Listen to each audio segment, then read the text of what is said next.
वसंत व्याख्यानमालेच्या 149व्या ज्ञानसत्रामध्ये मी स्वप्नील पोरे आपल्या सर्वांचं मनपूर्वक स्वागत करतो। आज या ठिकाणी आपण विक्रमसिंह जयवंतराव मोहिते यांचं व्याख्यान ऐकणार आहोत।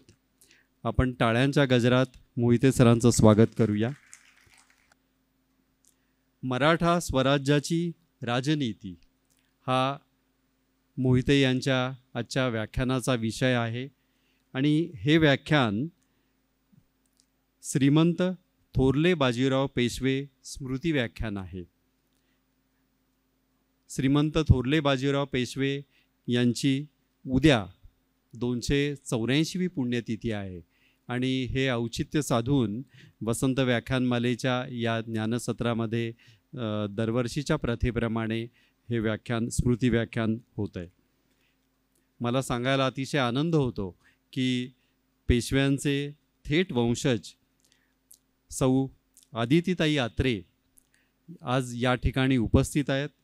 त्याचबरोबर पुष्करसिंह पेशवा हेही या ठिकाणी आहेत। या दोघांचंही मी वसंत व्याख्यानमालेच्या वतीने या ठिकाणी स्वागत करतो। आदितीताई आत्रे यांच्याच पुढाकाराने गेली अनेक वर्ष वसंत व्याख्यानमालेच्या प्रत्येक ज्ञानसत्रामध्ये श्रीमंत थोरले बाजीराव पेशवे स्मृती व्याख्यान आयोजित आपण करत असतो। आज योगायोग कसा पहा, आजचं व्याख्यान हे श्रीमंत थोरले बाजीराव पेशवे यांचं स्मृती व्याख्यान आणि त्यांच्या वंशजांची या ठिकाणी उपस्थिती आहे आणि आपले वक्ते जे आहेत विक्रमसिंह मोहिते हे मराठा साम्राज्याचे हिंदवी स्वराज्याचे सरसेनापती हंबीरराव मोहिते यांचे वंशज आहेत। एक आगळा योगायोग आज या ठिकाणी जुळून आलेला आहे। विक्रमसिंह मोहिते यांनी छंद आणि आवड म्हणून भारतीय इतिहासाचा अभ्यास सुरू केला। भारतीय विद्या पारंगत ते आहेत। टिळक महाराष्ट्र विद्यापीठातून त्यांनी भारतीय विद्या हा अभ्यासक्रम यशस्वीरित्या पूर्ण केला आणि पदवी मिळवली।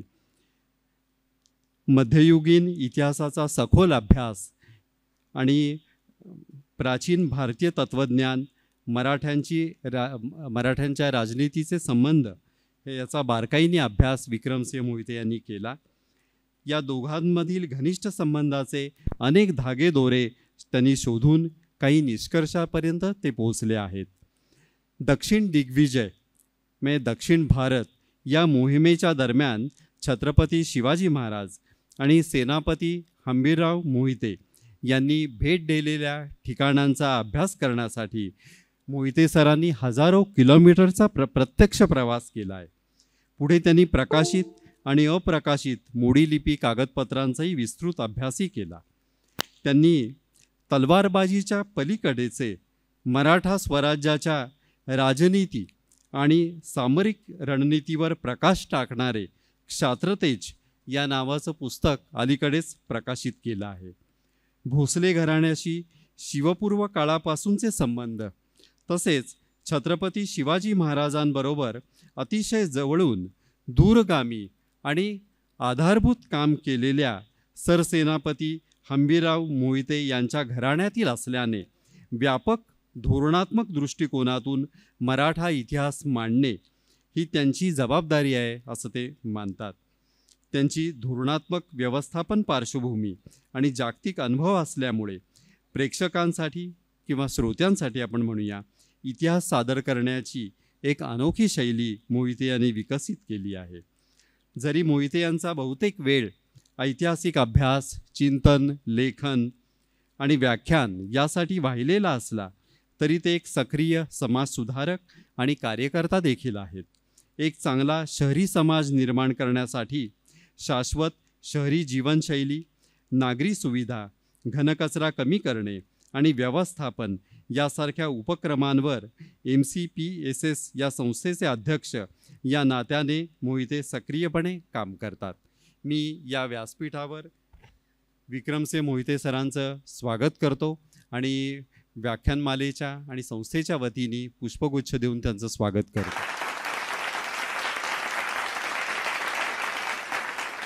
आपल्या 20 वर्षांच्या पेशवेपदाच्या कारकिर्दीमध्ये ज्यांनी महापराक्रम गाजवून भारतीय इतिहासामध्ये केवळ महाराष्ट्राच्याच नव्हे तर भारताच्या इतिहासामध्ये कर्तृत्वाचं सुवर्णपान नोंदवलं त्या श्रीमंत थोरले बाजीराव पेशवे यांचं स्मृती व्याख्यान गुंफण्याची विनंती मी विक्रमसिंह मोहिते सरांना करतो. Welcome to Department of Journalism and Mass Communication, where innovation meets education. Are you passionate about television production? Do you dream of creating captivating content that reaches thousands? Then look no further, because we have the perfect course for you. Introducing our cutting-edge course in TV production, designed to unleash your creativity and equip you with the skills needed to thrive in the dynamic world of television. One of the highlights for me has been the creative freedom we are given. Whether it's directing a scene, writing a script, or editing footage, we are encouraged to explore our creativity and push boundaries. Immerse yourself in our state-of-the-art facilities, including fully equipped studios and editing suites. I can't emphasize enough how supportive the faculty members are. They ensure that we understand every aspect of TV production, from pre-production to post-production. Whether you aspire to be a director, producer, editor, or cinematographer, we help you turn your passion for television into a rewarding profession. Enroll now and unlock your potential in TV production at TMV's Department of Journalism and Mass Communication.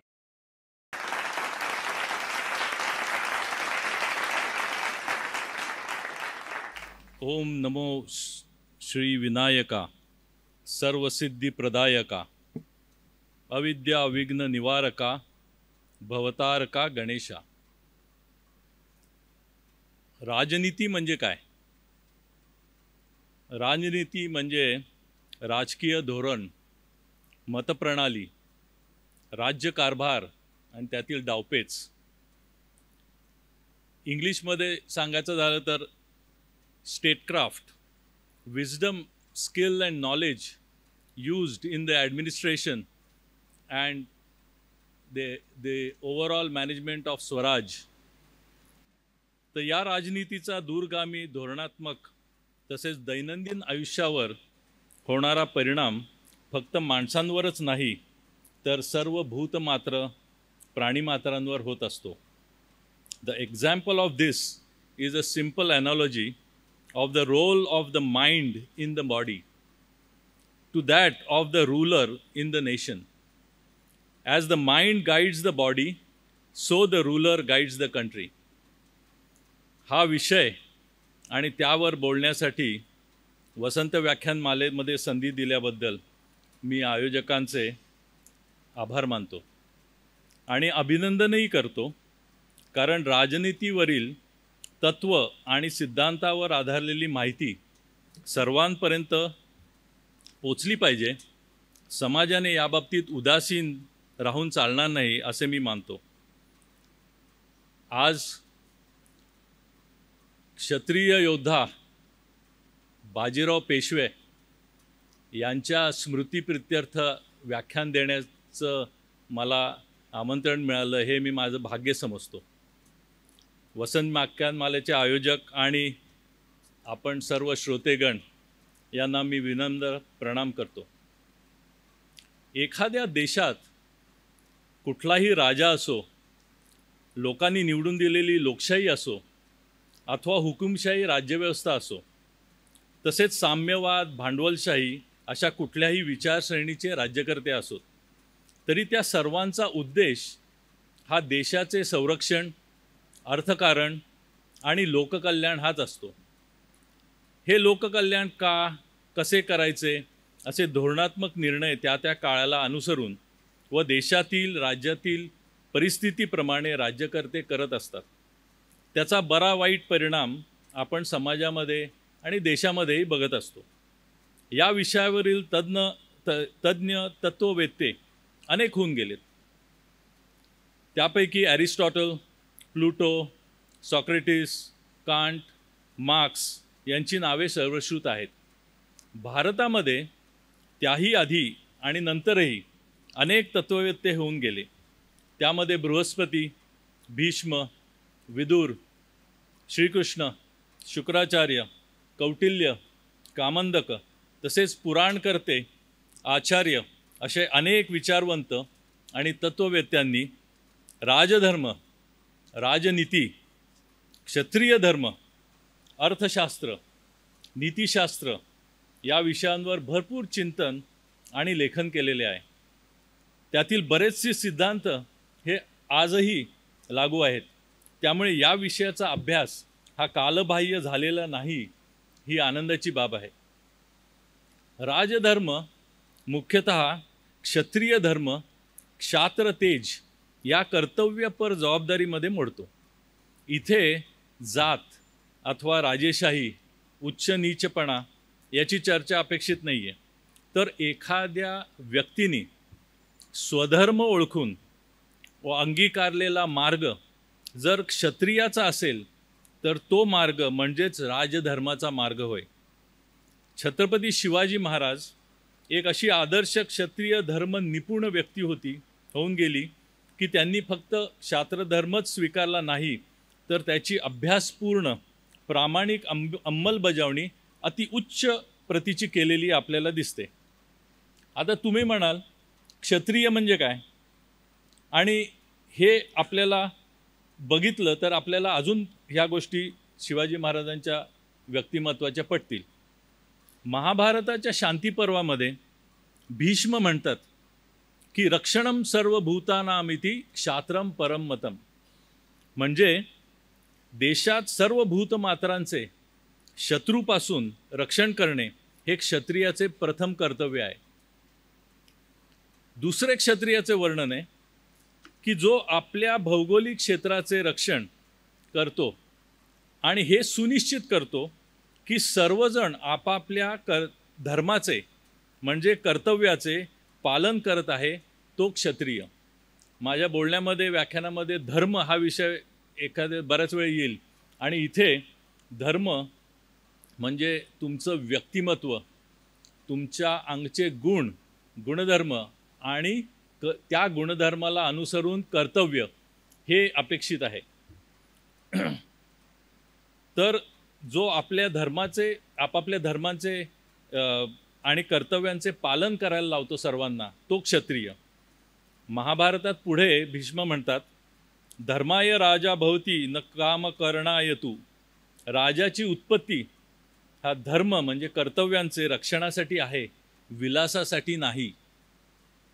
महाराजांनी म्हटले होते की माझ्या मातृभूमीचे रक्षण करणे हे माझे प्रथम कर्तव्य आहे. त्याच्यामध्ये समानता आपल्याला दिसते. माझा असा निष्कर्ष आहे की छत्रपती शिवाजी महाराजांना आपला स्वधर्म म्हणजे कर्तव्य समजले होते, आणि म्हणूनच त्यांनी क्षत्रिय कुलावतंस ही उपाधी देश आणि सर्व भूतमात्रांच्या रक्षणासाठी धारण केली होती. स्वधर्मम निधनम श्रेया परधर्मो भयावहा ही उक्ती ते प्रत्यक्षात जगले होते. स्वधर्म ओळखता आला तर इतिहास घडतो, हे उदाहरण शिवाजी महाराजांनी आपल्यासमोर ठेवले आहे. यावर विचार व्हावा. आपला विषय आहे मराठा स्वराज्याची राजनीती. मग छत्रपती शिवाजी महाराजांचे जीवन, विचारसरणी तसेच त्यांनी आखलेली मराठा स्वराज्याची राजनीती ही कुठल्या तत्वांवर आधारित होती, आपल्याला ते काय दिशा दर्शवते हे बघण्यासारखे आहे. कारण प्राचीन ग्रंथांमध्ये वर्णन केलेले क्षत्रियांचे कर्तव्य आणि छत्रपती शिवाजी महाराजांची कृती ही एकसमात होती का, ते आपण आज बघणार आहोत. म्हणून आज छत्रपती शिवाजी महाराजांच्या राज्याभिषेकाला 350 वर्ष पूर्ण होत असताना या विषयावर वसंत व्याख्यानमालेमध्ये आपण चर्चा करत आहोत, ही आनंदाची बाब आहे. शिवरायांचा क्षत्रिय धर्म आणि त्या अनुषंगाने त्यांनी अंमलात आणलेली राजनीती हा स्वराज्याचा आत्मा होता, असा माझा अभ्यासाअंती निष्कर्ष आहे. बऱ्याच वेळा आपण तात्कालिक लढायांमध्ये आणि वर्णनांमध्ये अडकून पडतो, परंतु त्या लढायांच्या पाठीमागे जी राजनीती आहे तो खरा आत्मा होता असं मला वाटतं. सर्वसाधारणपणे इतिहास हा भूगोलाशिवाय पूर्ण होत नाही. परंतु त्याच्यामध्ये अजून एक महत्त्वाच्या अदृश्य पैलूची भर घातली पाहिजे, ती म्हणजे राजनीतीची. कारण तिच्याशिवाय भूगोल बदलत नाही आणि त्या भौगोलिक प्रदेशावर किल्ले बनू शकत नाहीत आणि सैनिकही राहू शकत नाहीत. इतकं महत्त्वाचं स्थान राजनीतीला आहे. मग शिवाजी महाराजांची राजनीतीची सुरुवात केव्हापासून होते हे आपल्याला बघायचं झाले तर शहाजी महाराजांनी केलेल्या महान प्रयत्नांचा आणि स्वराज्य संकल्पाचा उल्लेख आपल्याला करावाच लागतो. क्षत्रिय धर्मातील परंपरा आणि ज्ञान भोसले घराण्यांमध्ये पिढ्यानपिढ्या चालत आलेले होते. 1630 ते 1636 इसवी सन 1630 ते 1636 मध्ये शहाजी राजांनी स्वराज्य स्थापनेचे महत्त्वाचे पाऊल उचलले होते आणि इसवी सन 1633 ते 1636 या 3 वर्षात तर त्यांनी प्रत्यक्ष स्वराज्य स्थापून मुघल आणि आदिलशाही यांच्यापासून स्वतःचे असे स्वतंत्र अस्तित्व निर्माण केले होते. त्यांना अनेक मराठा सरदार आणि कारभाऱ्यांनी साथ दिली होती. मोगल आणि आदिलशाह एकत्र आल्यामुळे शहाजी महाराजांना आपला स्वराज्य प्रपंच आटोपता घ्यावा लागला. तरीसुद्धा त्यांनी क्षात्र धर्माचे उच्च शिक्षण आणि प्रशिक्षण त्यांचे तिन्ही पुत्र थोरले संभाजी, शिवाजी आणि एकोजी यांना दिले होते असे निर्विवादपणे आपल्याला म्हणता येईल. वयाच्या 12व्या वर्षापर्यंत शिवाजीराजे हे आपल्या वडिलांच्या छत्रछायेखाली वाढले, शिक्षित आणि प्रशिक्षित झाले. त्याच सुमारास शहाजी महाराजांच्या संपूर्ण कुटुंबाचा शिवनेरी, शहागड म्हणजे पेमगिरी, विजापूर, बंगळूर असा प्रवास आणि वास्तव्य झाले होते. जन्मापासूनच आणि खास करून 1636 ते 1642 ही 6 वर्ष शिवाजीराजे सतत शहाजी महाराजांबरोबर दक्षिणेत होते. या संस्कारक्षम वयात उत्तमोत्तम राजधर्माचे शिक्षण आणि संस्कार त्यांच्यावर करण्यात आले होते. शहाजी महाराज हे स्वतः अतिशय हुशार, संस्कृत आणि इतर भारतीय 8 ते 10 भाषांमध्ये ची जाण असणारे आणि राजनीती धुरंधर प्रसिद्ध क्षत्रिय योद्धा होते. त्यांच्या दरबारात भारतखंडातील 35 कायमस्वरूपी आणि जवळजवळ 30 ते 35 आगंतुक असे पंडित तसेच उत्तम कारभारी आणि पराक्रमी योद्धा होते. त्यांचे राजकारण शिवरायांनी अगदी जवळून अनुभवले होते. क्षात्रतेजाचे शिक्षण आणि केल्याने देशपर्यटन, सभेत संचार आणि पंडित मैत्री या सर्व गोष्टी शिवरायांनी आयुष्यात लहानपणीच आत्मसात केल्या होत्या हे निश्चित. शिवाजीराजे 12 वर्षाचे असताना पुण्यात आले. तेव्हा ते एक परिपक्व व्यक्तिमत्व आणि स्वराज्य विचार घेऊनच आले होते. मराठा स्वराज्याची राजधानी आणि प्राचीन राजनीती तत्त्वज्ञान मग यांचा काही संबंध आहे का हे आत्ता आपण बघणार आहे. तर त्याचे उत्तर हो असेच द्यावे लागेल. तुम्ही म्हणाल याला पुरावा काय? त्यावेळेस मराठा क्षत्रिय राज्यकर्ते होते. त्यांच्या शिक्षणामध्ये आणि राज्यव्यवहारात कोणकोणत्या विषयांचा अंतर्भाव होता? जर संबंध आपल्याला जोडायचा असेल तर काय आपल्याला दिसतं हे बघणे अतिशय महत्त्वाचे ठरते. तर ते समकालीन पुरावे आता आपण बघू. पहिला, शहाजी महाराजांचे चरित्र जयराम पिंडे नावाच्या एका पंडिताने लिहिलेले आहे. त्या ग्रंथाचे नाव राधा माधव विलास हे चंपू काव्य या स्वरूपात आहे. मराठीचा एक काव्य प्रकार आहे तो, संस्कृतचा. हा संस्कृत काव्य ग्रंथ शहाजी महाराजांच्या हयातीत लिहिला गेला आणि तो त्यांच्या समोर कथनही केला गेला होता. त्यामुळे हा अतिशय महत्त्वाचा समकालीन पुरावा म्हणता येईल. या ग्रंथाची प्रदीर्घ प्रस्तावना इतिहासाचार्य विका राजवाडे यांनी केली आहे. हे आपण सर्वांनी वाचलं पाहिजे. दुसरं, शिवाजी महाराजांची पत्रे, त्यात त्यांनी दिलेले महाभारतातील दाखले फार महत्त्वाचे आहेत. त्यावरून त्यांच्यावर झालेले संस्कार, वाचनातून त्यांनी आत्मसात केलेले विचार आपल्याला कळतात.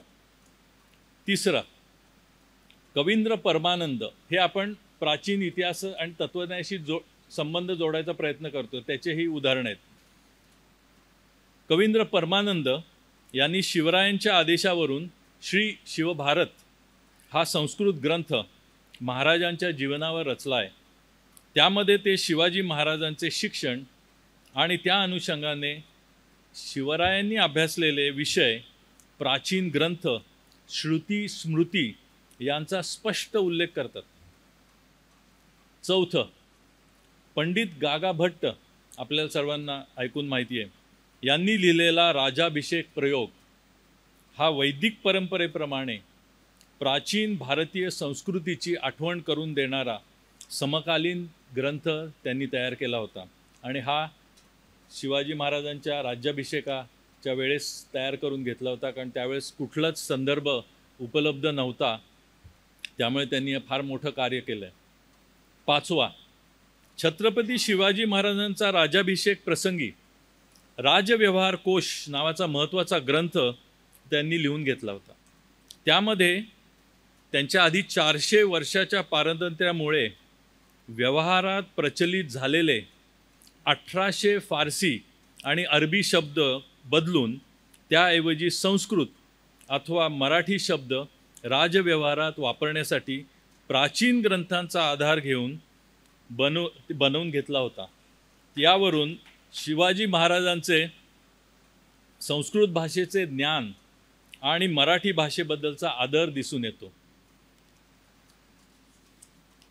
सहावा, सगळ्यात महत्त्वाचा आणि आजच्या व्याख्यानासाठी शेवटचा संदर्भ जो प्राचीन राजनीती आणि तत्वज्ञानाशी जोडतो तो म्हणजे बुधभूषण.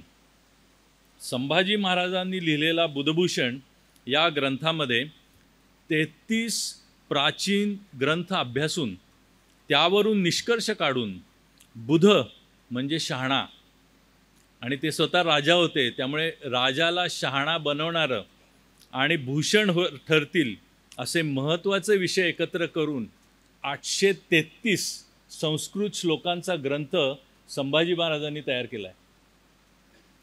त्या ग्रंथामध्ये ते सुरुवातीलाच असे म्हणतात, विवच्य शास्त्राणी पुरातना नामादाय तेभ्यः खलु सोयमर्थम करोति सद ग्रंथममुन नृपालहा स शंभुवर्मा बुधभूषणाख्यम.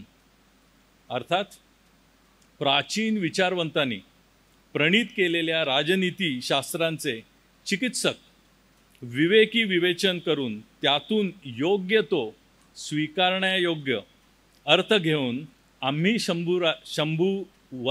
राजे शंभू वर्मा बुधभूषण नावाचा हा ग्रंथ, महत्त्वाचा ग्रंथ रचित आहोत. पूर्वीच्या प्रथेप्रमाणे, आणि ही खूप प्राचीन प्रथा आहे, की राजाला वर्मन किंवा वर्मा हे पालुपद द्यायचं एक प्रघात होता, तो त्यांनी इथे वापरलेला आहे. म्हणजे पुन्हा प्राचीन सभ्यतेशी त्यांनी जोडलेला आहे.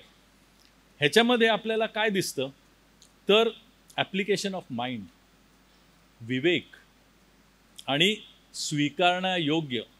आज एकंदरीत भारताची परिस्थिती अशी आहे की पूर्वीचं प्राचीन आणि खास करून आपले धर्मग्रंथ काही असतील तर ते फेकून द्यायचे, ते दुर्लक्षित करायचे. पण ह्यांनी काही गोष्टी ज्या स्वीकारण्यायोग्य आहेत त्या घेतल्या आणि त्याचा उपयोग करून स्वराज्य स्थापनेमध्ये ते सामील केलं. हा फार मोठा विचार आज आपल्याला विचार करायला लावतो आणि ह्याच्यावर आपण नक्की लक्ष द्याल अशी माझी खात्री आहे. त्याच्या आधी ते म्हणतात, क्षोत्र धर्म वाप्य सद्भिरुदितम राजाभिषेके परम. म्हणजे सज्जनांनी घालून दिलेल्या श्रौत वैदिक धर्माचा अवलंब करून श्री शिवरायांनी राजाभिषेक करून घेतला. याचा अर्थ राज्याभिषेकाच्या 1-2 वर्ष पुढे मागे हा ग्रंथ त्यांनी पूर्ण केला आहे. याचा अर्थ ते 17 ते 20 वर्ष ह्या वयामध्ये त्यांनी 33 ग्रंथ अभ्यासले होते, याचं असं ते दिसतं. आणि हे त्यांच्या घरामध्ये हे ग्रंथ होते. वर दिलेल्या सर्व ग्रंथांचा निष्कर्ष असा निघतो की शहाजी महाराज, थोरले संभाजी महाराज, शिवाजी महाराज छत्रपती संभाजी महाराज, राजाराम महाराज, महाराणी ताराबाई आणि त्यांच्याबरोबरचे स्वराज्य स्थापनेपासून विस्तारामध्ये मदत करणारे काही क्षत्रिय मराठा राज्यकर्ते यांची राजनीती प्राचीन भारतीय तत्त्वज्ञानावर आधारित विवेक वापरून आचरणात आणलेली राजनीती होती. त्यामुळे छत्रपती शिवरायांनी प्राचीन भारतीय राजनीतीचे काळानुरूप डोळस पण यशस्वी पुनरुज्जीवन केले असे आपण निर्विवाद म्हणू शकतो. या समकालीन संदर्भांमध्ये त्यांनी प्रत्यक्ष अभ्यासलेले विषयांची आणि कोणत्या ग्रंथांची यादी आपल्याला मिळते. ठीक आहे, आपण पण गोष्टी ऐकल्या आहेत की शिवाजी महाराजांनी रामायण आणि महाभारताच्या गोष्टी ऐकल्या, पण त्या गोष्टी ऐकून कोणी स्वराज्य स्थापन करून एवढी फार मोठी व्यवस्था निर्माण करू शकतो का, हा आपण प्रश्न विचारायचा आहे. तर त्याच्यामध्ये अजून खोलवर गेलो, मी हे ते मान्य केलं नाही आणि त्याच्यात अजून खोलवर गेलो आणि तेव्हा मला 33 ग्रंथांची मी यादी सांगितलं, त्यातले फक्त 9 तुमच्यासमोर मांडतोय, कारण ती जवळजवळ 75% बुधभूषणमध्ये ह्या 9 ग्रंथांचा त्यांनी वापर केला आहे. पहिलं कामंदकीय नीतिसार, कामंदक नावाचा राजनीती विशारद होता, त्यांनी हे लिहिलेलं आहे. ह्याच्यावर मी थोडं नंतर सविस्तर बोलीन. शारंगधर संहिता, चरक संहिता आणि सुश्रुत संहितावर आधारित हा ग्रंथ आहे, तो संभाजीराजांनी वापरला आहे. मत्स्यपुराण इसवी सन पूर्व ते इसवी सन 200 या काळात लिहिलेला आहे. राजाची कर्तव्य, राज्यकारभार, राजप्रसाद निर्माण, दुर्ग निर्माण यावर हा ग्रंथ आधारित आहे. महाभारत महर्षी व्यासांनी हा लिहिलेला आहे, आपल्याला सगळ्यांना माहिती आहे. आणि खास करून त्याच्यामध्ये शांतीपर्व, ज्यामध्ये भीष्मांचा युद्धानंतर युधिष्ठिराला आदर्श राजा होण्यासाठी जो उपदेश केलेला आहे तो यामध्ये आहे. याज्ञवल्क स्मृती 3रे ते 4थे शतक यावेळेस लिहिलेला हा ग्रंथ आहे. त्याच्यामध्ये धर्मव्याख्या, व्यवहार, न्यायदान, दंडनीती यांना हा समर्पित ग्रंथ आहे. विष्णू धर्मोत्तर पुराण 2ऱ्या शतकामध्ये लिहिलेला आहे किंवा त्याआधी थोडं. खगोलशास्त्रीय विषय, भूगोल, राजधर्म, दानाचे महत्त्व, न्याय आणि राजकारण, सामरिक नीती या विषयांवर सखोल ज्ञान देणारा हा ग्रंथ आहे. शुक्रनीतिसार 4थं शतक शुक्राचार्य यांनी लिहिलेला, राजव्यवहारात नीतिमत्ता आणि नीतिशास्त्र याचे महत्त्व विशद करणारा हा ग्रंथ आहे. राज्यकर्त्यांना त्यांच्या जबाबदारीची जाणीव करून देणारा हा ग्रंथ आहे. भर्तहरी सुभाषित ग्रंथ, नीतिशास्त्र, पुरुषार्थ समजून सांगणारा हा ग्रंथ आहे. आणि चाणक्य नीती आपण सर्व जाणतोच, तर राजधर्म, अर्थशास्त्र आणि युद्धनीतीला समर्पित ग्रंथ आहे. तर ह्याच्यामध्ये सगळ्यात जास्ती ज्याचा वापर झाला आहे तो म्हणजे कामंदकीय नीतिसार. तर भारतामध्ये कामंदक हा एक राजनीती विशारद व कामंदकीय नीतिसार या ग्रंथाचा कर्ता होऊन गेला. त्याने चाणक्याला आपला गुरु मानले, म्हणजे तो चाणक्यानंतर झाला, आणि राजनीती विषयक अप्रतिम ग्रंथ त्यांनी प्राचीन काळी निर्माण केला. या ग्रंथातील श्लोकांचा संभाजी महाराजांनी आपल्या बुधभूषणमध्ये 189 वेळा उल्लेख केला आहे. राज्याची 7 अंगे, राजाचे कर्तव्य, वेगवेगळे अधिकारी वर्ग, त्यांच्या नेमणुका, राजकीय विषय, अर्थशास्त्र इत्यादी इत्यादी यांचे अगदी सखोल वर्णन यामध्ये उपलब्ध आहे. कौटिल्याच्या अर्थशास्त्राचा ह्यांनी संदर्भ दिला आहे. तर कौटिल्याच्या अर्थशास्त्रावर आधारित हा ग्रंथ असल्यामुळे यामध्ये त्याचे सार तर आलेच आहे, परंतु कौटिल्याने सुद्धा त्याच्या आधी होऊन गेलेल्या तत्त्ववेत्त्याच्या कामाचा उल्लेख आणि संदर्भ दिलेले आहेत. त्यामुळे कामंदकीय नीतिसार मध्ये संपूर्ण भारतीय राजनीती आणि त्या अनुषंगाने तत्त्वज्ञान आले आहे, त्याचे मोल म्हणून फार अधिक आहे आणि म्हणूनच संभाजी महाराजांनी तो वापरला. त्यातील 2 श्लोकच फक्त आज आपण बघणार आहोत. हा विषय एवढा मोठा आहे तर त्यातले काय घ्यायचं काय नाही हा मोठा प्रश्न होता माझ्यापुढे, तर मी फक्त 2-2.5 श्लोक आज फक्त घेणार आहेत. तर हे श्लोक म्हटल्यानंतर तुम्हाला महाराज समोर दिसतील. शिवाजी महाराज बुद्धिमान होते आणि त्यांच्यामध्ये स्वराज्य स्थापनेचा वैयक्तिक उत्साह होता, हे आपण सर्व जाणतोच. त्या अनुषंगाने एक श्लोक आहे आणि हा बुधभूषणमधला श्लोक आहे बरं का, म्हणजे ते वापरत होते, ते आचरणात आणत होते. धीमानुत्साह संपन्नः प्रभुशक्त्या समन्वितः श्रियः स्यात्परम पात्रम पामिव महार्णवः. म्हणजे बुद्धिमान, उत्साहशक्तीने आणि प्रभुशक्तीने युक्त असा राजा, समुद्र ज्याप्रमाणे सर्व ठिकाणच्या पाण्याचा साठा असतो, त्याप्रमाणे राजा हा सर्व ऐश्वर्याचा श्रेष्ठ असा महान साठा असतो. तो लक्ष्मीच्या प्राप्तीसाठी परमप्राप्त असतो. आता थोडे वेगळे उदाहरण बघू. इथं उत्साह आणि एकंदर राजाचा ऐश्वर्याचा साठा बघितला. आता एकदम वेगळं उदाहरण, इसवी सन 1665 मध्ये मुघल सरदार मिर्झा राजा जयसिंगासारखे मोठे संकट आपल्यावर आले असताना शिवाजी महाराजांनी शत्रूविरुद्ध अवलंबिलेली परनीती खालीलप्रमाणे होती.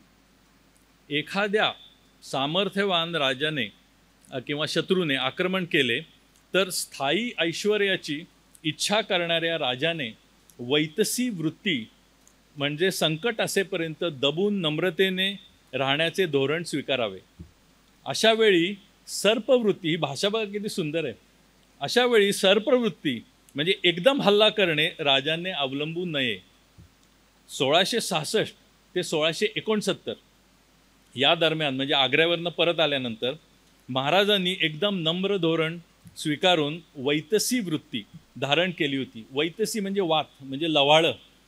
तर संत तुकाराम महाराजांनी म्हटलंच आहे, महापुरे झाडे जाती तेथे लवाळे वाचती. ती वृत्ती महाराजांनी स्वीकारली होती. आणि शिवाजी महाराज त्याच मुघल साम्राज्याविरुद्ध 1670 आणि त्यानंतर आपले सामाजिक धोरण आखताना खालील राजनीतीचा सिद्धांत आणि कृती अवलंबतात. काले प्राप्ते तू मतिमानू तिष्ठेत क्रूर सर्पवत. योग्य वेळ आल्यानंतर मात्र बुद्धिमान राजाने भयंकर क्रूर सापाप्रमाणे शत्रूविरुद्ध फणा काढून उठावे. नयाग्रहस्तेन ही काले लुच्छिते प्रसह्य कुर्वित कचग्रहाम श्रियम. नीतीच्या हाताने हल्ला व बलप्रयोग करून शत्रूच्या लक्ष्मीचा केशसंभार ग्रहण करावा. म्हणूनच शिवाजी महाराजांनी इसवी सन 1670 नंतर पुन्हा सर्व किल्ले घ्यायला सुरुवात केली आणि सुरतेवर हल्ला करून मुघलांनी लुटलेली संपत्ती पुन्हा मिळवली आणि औरंगजेबाला अद्दल घडवली. आता मी इथं औरंगजेबाला अद्दल घडवली असं का म्हणतोय, तर सुरतेमधनं जे जकातीचं उत्पन्न यायचं त्याच्यातला महत्त्वाचा भाग हा औरंगजेबाच्या कुटुंबाची खाजगी उत्पन्न होतं. आणि म्हणून शिवाजी महाराजांनी पण हे म्हटलं होतं की सुरतेवर हल्ला करून मी औरंगजेबाच्या दाढीमध्ये हात घातलाय. तर ते त्याला अक्कल धडा शिकवण्यासाठी त्यांनी केलं आणि हे काम त्यांनी अखंड चालू ठेवले. आपल्याला सांगायला हरकत नाही की 1670 पर्यंत म्हणजे स्वराज्याचा प्रपंच चालू करून 30 वर्षानंतर स्वराज्यामध्ये अंदाजे 32 ते 40 किल्ले होते. 1670 नंतर महाराजांनी सर्पवत फणा काढून पुढील 10 वर्षामध्ये म्हणजे 1670 ते 1680 यामध्ये 300च्या आसपास किल्ले आणि त्या बाजूचा प्रचंड भूप्रदेश स्वराज्यात सामील करून घेतला होता. आत्ता उल्लेखलेली 33 पैकी 9 प्राचीन ग्रंथ अभ्यासून आणि त्यांनी गृहनीती आणि परनीती याची फार उत्तम सांगड घातली होती. गृहनीतीमध्ये ते फार दयावान आणि अतिशय समजदार असे राजे होते, पण परनीतीमध्ये अतिशय धूर्त आणि आत्ता म्हटलं त्याप्रमाणे जिथे जरुरी आहे तिथं सर्पवत आणि जिथे जरुरी आहे तिथं लवाळ्यासारखे ते त्यांनी नीती वापरली होती. आता गंमत सांगतो तुम्हाला, आश्चर्य वाटेल की छत्रपती शिवाजी महाराज आणि संभाजी महाराज आणि त्यावेळेसचे काही क्षत्रिय राज्यकर्ते मंडळींनी शहाणपण शिकण्यासाठी काय वाचलं असेल तर हितोपदेश आणि पंचतंत्राच्या गोष्टी त्यांनी वाचल्या होत्या आणि अभ्यास केल्या होत्या. आणि हे संभाजी महाराजांनी बुधभूषणमध्ये उद्धृत केलेलं आहे आणि कुठले श्लोक घेतले ते सुद्धा त्याच्यामध्ये आलेलं आहे. हे सर्व प्राचीन ग्रंथ शिवरायांच्या घरामध्ये होते. ते वाचून त्यावर चिंतन आणि अंमलबजावणी झालेली आहे असं आपल्याला बघायला मिळतं. आणि म्हणूनच आपण त्यांचा थेट संबंध मराठ्यांच्या राजनीती आणि कार्याशी लावू शकतो. आता एक लक्षात घेण्यासारखे, आपण आज प्राचीन प्राचीन म्हणतो, परंतु हे सर्व ग्रंथांची मी यादी वाचली. शिवाजी महाराजांसाठी सुद्धा ते प्राचीनच होते बरं, कारण त्यांच्या आधी ते 1000 वर्ष लिहिले गेले होते, म्हणजे प्राचीनच झाले ना त्यांच्यासाठी.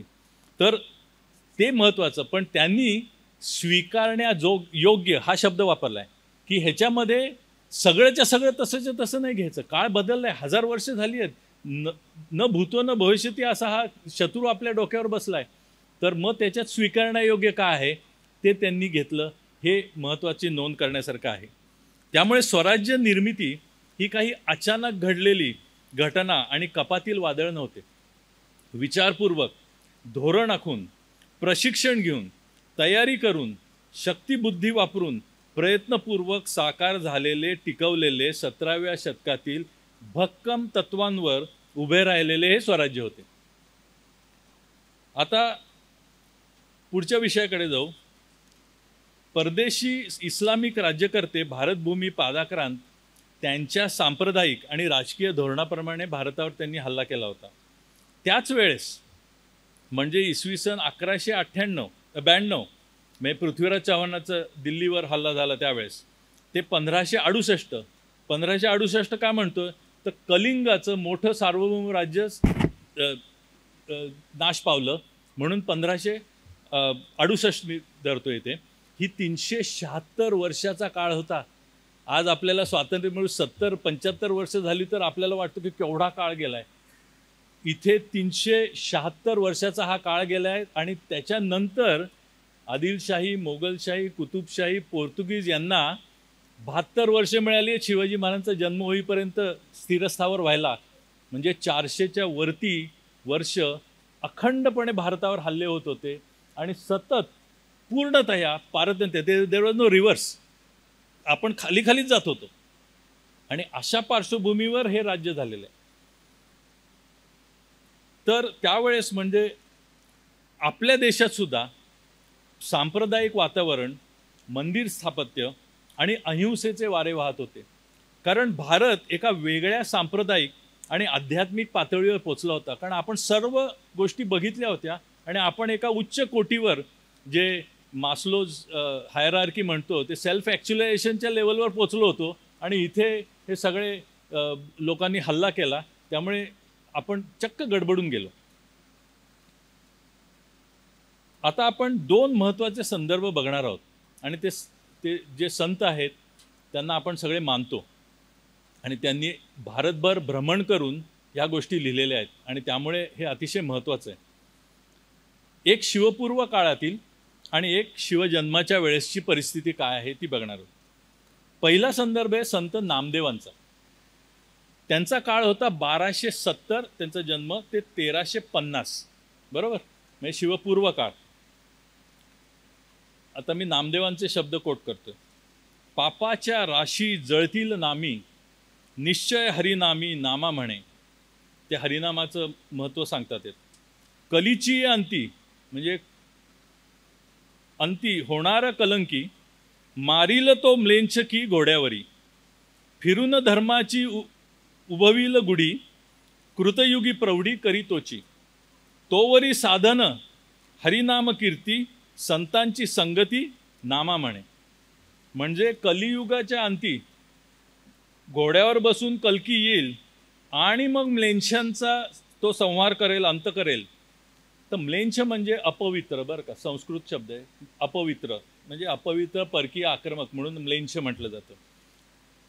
तर तात्कालिक उपाय म्हणून काय करायला पाहिजे तर संतांच्या संगतीत राहून हरिनाम करीत बसा, असं त्यांनी लिहिलेलं आहे. आता दुसरा संदर्भ म्हणजे बरोबर 300 वर्षांनी, बघा आपल्याला 75 वर्ष झाली आहेत तर आपण म्हणतो केवढा काळ गेला आहे. 300 वर्ष भारतातली परिस्थिती रामदास स्वामींनी भारत भ्रमण करून नोंदवून ठेवली आहे. 1633 ते 1645 समर्थ रामदास अख्ख्या भारत भ्रमण केलं आणि नंतर देशाची परिस्थिती पाहून उद्विग्न अवस्थेत त्यावेळच्या देश परिस्थितीचा अनुभव त्यांनी वर्णन करून ठेवला आहे. आता रामदास स्वामींना मी कोट करतोय. पदार्थ मात्र तितुका गेला, नुसता देशची उरला, येणेकरिता बहुसाला संकट झाले, माणसा खावया अन्न नाही, अंथरुण पांघरुण तेही नाही, घर कराया सामुग्री नाही, काय करीती, कित्येक अनाचारी पडिली, कित्येक याती भ्रष्ट झाली, कित्येक ती आक्रंदली मुले बाळे, काहीच धड पाहता नाही, विचार सुचेना काही, अखंड चिंतेच्या प्रवाही पडले लोक. परकीय राज्यकर्त्यांच्या छळामुळे देशातील लोकांना तोंड उघडायची पाळी राहिली नव्हती. त्याबद्दल ते लिहितात. रडावे बोंबलावे ना लाथा बुक्या परोपरी, उदंड ताडणे होती दुःख शोक विटंबना, आधार पाहता नाही कै पक्षी तो असेची ना, देह त्याग बरा वाटे दुःख ब्रह्मांड झाले. ही अशी भारताची परिस्थिती होती. आणि अशा वेळी राजधर्म निपुण शहाजी महाराजांनी काय केलं, कारण हा तोच काळ आहे. तर रक्षणम सर्वभूतानामिति क्षात्रम परम मतम आपण आधी बघितलंय. त्यांनी क्षत्रिय मराठा सरदार कारभारी यांना एकत्र केले, स्वराज्याचे स्वप्न बघितले आणि स्वराज्याचा संकल्प सोडला. तो शिवरायांच्या राजमुद्रेतून आपल्यापर्यंत पोचतो. परंतु हे लक्षात घेण्यासारखे आहे की ही राजमुद्रा शहाजी महाराजांनी पारतंत्र्यात असताना बनवलेली आहे आणि मुघल आणि आदिलशाही हे त्यांच्या सामर्थ्याच्या उच्च शिखरावर होते. तेव्हा त्यावेळेस आपला मुलगा शिवाजी राजासाठी ही मुद्रा त्यांनी बनवली आहे. प्रतिपश्चंद्र देखेव वर्धिष्णुर विश्ववंदिता, शाहसुनो शिवसैषा मुद्रा भद्राय राजते. ते म्हणतात शहाजीपुत्र शिवाजीचे राज्य प्रतिपदीच्या चंद्रकलाप्रमाणे वाढतच जाईल, जगामध्ये वंदनीय ठरेल आणि लोककल्याणासाठी काम करेल. स्वराज्य निर्मितीच्या यज्ञात जाणीवपूर्वक शहाजीराजांनी शिवाजीराजांना शिक्षित करून प्रत्यक्ष दर्शन देऊन प्रवृत्त केले होते असेच दिसून येते. श्रोते हो, याला म्हणतात राजनीती, याला म्हणतात क्षत्रिय राज्यकर्ते, त्यांचे धोरण आणि उत्तुंग ध्येय. शहाजी राजांनी मांडलेला स्वराज्य संकल्पनेच्या विचारामुळेच आणि त्यांच्या चोख शिवाजी महाराजांनी केलेल्या चोख अंमलबजावणीमुळे आपल्याला संपूर्ण देशाचे भवितव्य आणि भविष्य उजळून निघाले. हे मराठ्यांच्या राजनीतीचे फलित आहे, ज्याचा आस्वाद आपण आजही घेत आहोत. मग त्यावेळेसचे स्वराज्य का स्थापावे लागले हे आपण बघितलं. भारताची काय परिस्थिती होती. मग शत्रू कोण होता, शत्रू कोण असतो, त्याला कसे ओळखायचे. तर शत्रूशी लढायचे आणि ओळखायचे तत्व आणि सिद्धांत महाराजांनी प्राचीन राजनीतीमधनं शिकले होतं. ते काय होतं, तर जो तुम्हाला जीवे मारण्याचा प्रयत्न करतो, संस्कृती नष्ट करण्याच्या धोरणाने वागतो आणि ते अंमलात आणण्याची क्षमता पण राखतो, तो तुमचा शत्रू. आणि म्हणून छत्रपती शिवाजी महाराजांनी आपला शत्रू ओळखला आणि तो म्हणजे धर्मांध बादशाह औरंगजेब आणि त्याच्या आदेशावर चालणारी मुघल सत्ता. आपला क्षत्रिय स्वधर्म ओळखून पारतंत्र्यात कंठत असलेल्या आपल्या भारतासाठी स्वराज्य स्थापनेचे व्रत घेतले. हा इतिहास फक्त महाराष्ट्राचा नाही आहे, तर संपूर्ण देशाचा इतिहास आहे आणि तुमच्या आणि माझ्या पूर्वजांचा इतिहास आहे. मग भारतात बाकीचे राजे काय करत होते, हा प्रश्न साहजिक मनामध्ये येणार. तर आपल्याकडे त्यावेळेसची परिस्थिती अशी होती की काश्मीरपासून ते विजयनगर, आणि विजयनगर म्हणजे अरबी समुद्र आणि आपलं बंगालचा उपसागर आणि हिंद महासागरपर्यंत पोचलेलं होतं. तर सर्व सार्वभौम सत्ता या 250 ते 400 350 ते 400 वर्षाच्या काळात संपूर्णपणे नेस्तनाबूत होऊन शक्तिहीन झाल्या होत्या. ते सगळे मांडलिक झाले होते. लढण्याची पात्रता कोणातही उरली नव्हती. क्षत्रिय धर्म ते विसरले होते. अशा वेळेस अहिंसा मार्गाने राष्ट्ररक्षण आणि स्वराज्य निर्मिती अशक्य होती. महाभारतामध्ये शत्रू संबंधी अवलंबण्याच्या परिणितीमध्ये अहिंसेबद्दल फार छान म्हटले आहे. अहिंसेचे तत्व आपण निरपवाद रीतीने बाळगू म्हटले हे भीष्मांचे तोंडचं वाक्य आहे. अहिंसेचे तत्व आपण निरपवाद रीतीने बाळगू म्हटले तर त्यायोगे अहिंसा तर नाहीच, उलट सर्व आप्तस्वकीयांची आणि शेवटी आपलीही हिंसा होण्याची वेळ येते. आणि म्हणून प्रत्येक वेळी हिंसा हे शुद्ध पापकर्म नसून स्वसंरक्षण, स्वराज्य निर्मिती आणि रक्षणाकरता सशस्त्र लढा हा धर्म आहे असे श्रीकृष्णाला सुद्धा सांगावं लागलं. त्यामुळे शिवाजी महाराजांनी तलवार हातात घेतली आणि आपले राजनीतीतील एक एक अस्त्र अभ्यासपूर्वक आणि संपूर्ण विचारांती काढायला सुरुवात केली. असा कार्यभाग क्षत्रिय कुलावतंस, छत्रपतींसारख्या सुशिक्षित, प्रशिक्षित, विचारवंत, सर्व भूतमात्रांचे आणि लोककल्याणाचे ध्येय ठेवलेल्या व्यक्तीकडून झाला. म्हणून मराठा स्वराज्याचे कौतुक आजही 350 वर्षानंतर होत आहे.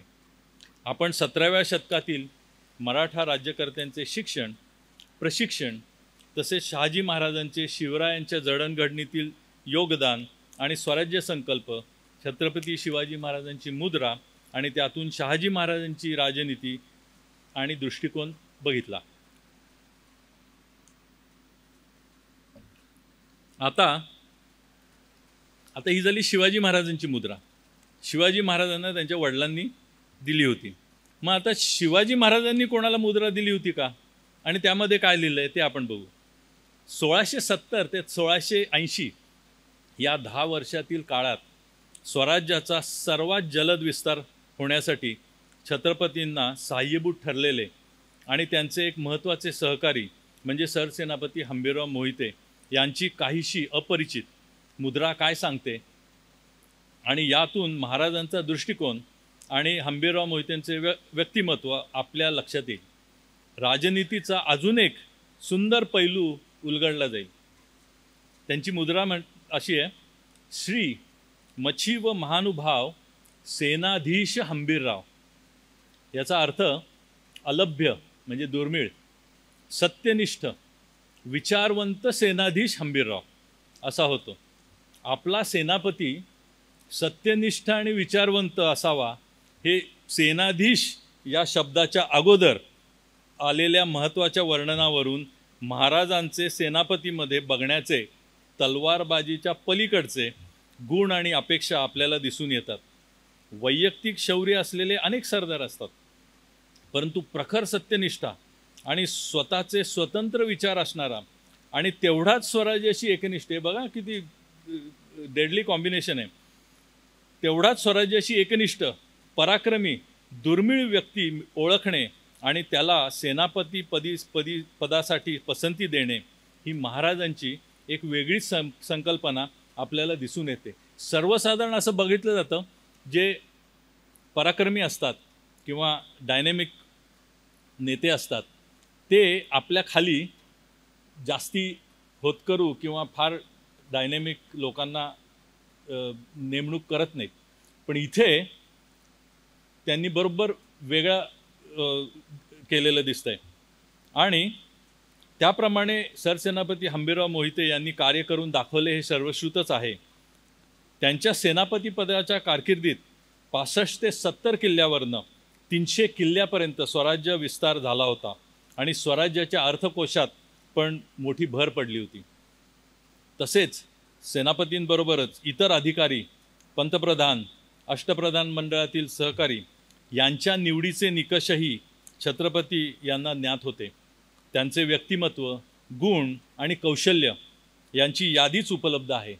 त्यांना कानू जाप्ता दिला होता म्हणजे जॉब डिस्क्रिप्शन, आणि त्यांनी काय काम करायचं, त्यांचे अधिकार काय हे लिखित कॉपी देऊन, एक ऑफिस कॉपी आणि एक त्यांना दिलेली कॉपी, हे कागद आपल्याला मिळालेत. आता आपण राजनीतीचे नाजूक आणि काही महत्त्वाचे पैलू बघणार आहोत. त्यावेळेस देशात सांप्रदायिक धार्मिक परंपरांचा, संकल्पनांचा फार प्रभाव होता. त्या सर्वच्या सर्व टाकून न देता जरुरी अशा संकल्पना व काहींना बगल देऊन महाराजांनी आपले काळाला अनुसरून स्वीकारण्यायोग्य राजनीतिक धोरण अंगीकारले होते. त्याची उदाहरणे कोणती? तर सिंधुबंदी ही माहिती आहे, समुद्रामध्ये पाऊल ठेवायचे नाही. आज मी भाग्यवान आहे, vice admiral Muralidhar Pawar sir इथे आपल्यामध्ये उपस्थित आहेत आणि त्यांचा हा अतिशय जिव्हाळ्याचा विषय आहे. तर सिंधुबंदीचे धार्मिक धोरण होते की आपल्याला निषिद्ध होतं समुद्रात जाणे, समुद्र प्रवास. तर त्यांनी नौदल स्थापन करून महाराजांनी स्वतः प्रत्यक्ष 5 दिवसांची मालवण म्हणजे मालवणच्या तिथे ते बसरू सामुद्रिक स्वारी केली. आणि नुसती एक बोट घेऊन गेले असं नाही, तर 3 मोठ्या नौका, युद्धनौका आणि 85 छोट्या युद्धनौका घेऊन ती मोहीम यशस्वी केली आणि बंदीची परंपरा पूर्ण मोडीत काढली, पूर्णतः मोडीत काढली त्यांनी. दुसरं धार्मिक धोरण म्हणजे काही कारणामुळे धर्मांतरित झालेल्या लोकांना पुन्हा आपल्या धर्मात घेतलं. हे उदाहरण सुपरिचित आहे. त्यामुळे त्यांनी आंधळेपणाने प्राचीन राजनीती किंवा परंपरा नुसत्या पाळल्या नाहीत, तर त्याच्यामध्ये काही बदल घडवले. तसेच सती प्रथा झुगारून देत जिजाबाईंना सती जाण्यापासून त्यांनी रोखले होते, हे आपण सर्व जाणतोच. दुसरे धार्मिक धोरण म्हणजे मंदिर पुनर्निर्माण आणि जीर्णोद्धार. गोव्यामधील सप्तकोटेश्वर तसेच दक्षिण भारतातील काही मंदिरांचा जीर्णोद्धार त्यांनी केला आणि तिथल्या धार्मिक परंपरा, उत्सव पुन्हा सुरू करण्यात मोठा वाटा महाराजांनी उचलला होता. मुहूर्त, उत्सव आपल्या धर्माचे असू देत, दुसऱ्या धर्माचे असू देत, युद्धाला पोषक असणारा दिवस म्हणजे त्यांचा मुहूर्त. मग रात्र असेल किंवा दिवस असेल, मुहूर्त असेल, अमावास्या असेल किंवा पौर्णिमा असेल, हे न बघता अथवा बघून जरुरीप्रमाणे यशस्वी हल्ले करण्यात त्यांनी मागे पुढे बघितलं नाही. त्यावेळेस मराठा राज्यकर्त्यांना भूगोल, नक्षत्र आणि खगोलशास्त्रीय ज्ञान भरपूर होते. नैसर्गिक संकेत आणि प्राण्यांच्या हालचाली व आवाजावरून ते अनेक वेळा अनोळखी प्रदेशातील परिस्थितीचे आकलन करीत असत आणि हा त्यांच्या शिक्षणाचा एक भाग होता. हा एक विषय होता शिवाजी महाराजांना की नैसर्गिक संकेतावरनं काय संदेश घ्यायचा. धार्मिक आणि राजकीय धोरण यामध्ये त्यांनी राजाभिषेक करून घेतला. काही धार्मिक तांत्रिक अडचणी आणि बाबी आल्या अडथळा म्हणून, तर त्यावर तोडगा काढून भारताच्या भविष्यासाठी आणि योग्य संदेश देण्यासाठी त्यांनी राजाभिषेक घडवून आणला. स्त्रीविषयक धोरण आपण आधी बघितलंच की जिजाबाईंना सती जाण्यापासून त्यांनी रोखलं. फार कमी लोकांना माहिती आहे की त्यांची मुलगी अंबिकाबाई महाडिक, हरजीराजे महाडिक यांची पत्नी, यांनी दक्षिणेमध्ये राज्य राखण्यासाठी संभाजी महाराजांना 9 वर्ष सहाय्य केले. 9 वर्ष हे फार मोठे काम त्यांनी केले. याचा अर्थ त्यांना पण राजधर्माचे शिक्षण आणि प्रशिक्षण मिळाले असणार. हे सगळ्या स्त्रिया न्यायनिवाड्या करायच्या आणि अतिशय तरुण वयामध्ये म्हणजे 19-20 वर्षाच्या, 21-22 वर्षाच्या अशा स्त्रिया न्यायनिवाडा करायच्या. महाराणी येसूबाई आणि महाराणी ताराबाई या सुनांचे कार्य आता आपण जाणूनच आहोत. भोसले घराण्यातील मुलींना, सुनांना मोठ्या जबाबदाऱ्या तसेच अधिकार देण्यात येत होते, हे यावरून उघडच आहे. मराठा स्वराज्य टिकण्यासाठी या सर्व भोसले घराण्यातील कुटुंबातील महिलांनी अलौकिक असे निर्णय घेतले. अनेक आघात सहन केले. काहींच्या त्यागाला तर सीमाच नव्हती. तरी त्यांनी प्रत्यक्ष कार्य करून भारताचा इतिहास घडवला. त्या इतक्या एकरूप झाल्या होत्या की तुम्ही बघा, हे बोलायला एवढं सोपं नाही आहे, पण जिजाबाई विधवा झाल्या, येसूबाई विधवा झाल्या, ताराराणी विधवा झाल्या, अंबिकाबाई पण विधवा झाल्या, पण तरीसुद्धा त्यांनी कार्य चालू ठेवलं. ते हे एवढे त्या एकरूप झाल्या होत्या. छत्रपती शिवाजी महाराजांचा सर्वात मोठा शत्रू औरंगजेबाला संपवण्याचे काम महाराणी ताराबाईंसारख्या क्षत्रिय मराठा महिलेकडूनच आणि शिवरायांच्या सुनेकडून पूर्णतः गेले याची नोंद आपण घेतलीच पाहिजे. असे उदाहरण जगाच्या इतिहासात दुसरे नाहीये. पुढचा राजनीती. इतर महत्त्वाचे जे विषय आहेत त्यामध्ये अर्थनीती आणि सामरिक नीती यांची पण उदाहरणे आपल्याला थोडक्यात आपण बघणार आहोत. तर प्रथम अर्थनीती. कुठलेही मोठे कार्य करायचे तर त्यासाठी पैसा लागतो, हे आपण सर्व जाणताच. स्वराज्याचा प्रपंच एवढा मोठा झाला होता की पुढील ध्येय, गरजा आणि लागणारे धन यांचा मेळ बसणे अशक्य होते. तरीसुद्धा आपल्याला छत्रपती शिवाजी महाराज आर्थिक अडचणीत अडकलेत असे कधीही ऐकायला अथवा वाचायला मिळत नाही. त्यांनी 300च्या वर किल्ले जिंकले, त्यापैकी बरेचसे बांधले अथवा पुनर्निर्मित केले. त्याला पैसा कुठून आला? बुधभूषण या राजनीतिक ग्रंथामध्ये धनाचे महत्त्व आणि ती कशी मिळवायची सांगताना संभाजी महाराज म्हणतात, नलिनी वांबू संपत्त्या बुद्ध्या श्रीही परिपाल्यते उत्साह व्यवसायाभ्याम विस्तारमुपनीयते.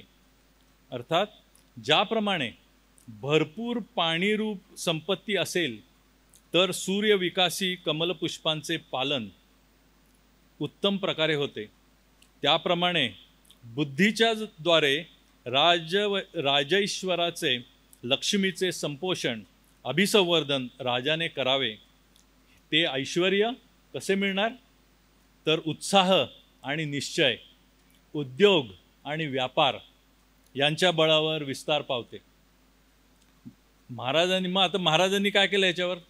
महाराजांनी कोकण पादाक्रांत केले आणि त्यावर पकड कधी शिथिल केली नाही. त्याचं एक महत्त्वाचं कारण म्हणजे उद्योग आणि व्यापार होता. आपण फक्त लढाई आणि युद्ध याच्यावर चर्चा करतो, पण उद्योग आणि व्यापारावर आधारित अर्थकारण हे त्यांचं राजनीतीचं एक फार मोठं अंग होतं. कोकण प्रदेशातून होणारा परदेशी व्यापार, त्यावरील आयात कर, देशावर म्हणजे घाटात चढून देशावर येणाऱ्या मालावरील जकात हे स्वराज्याचे मोठे उत्पन्न होते.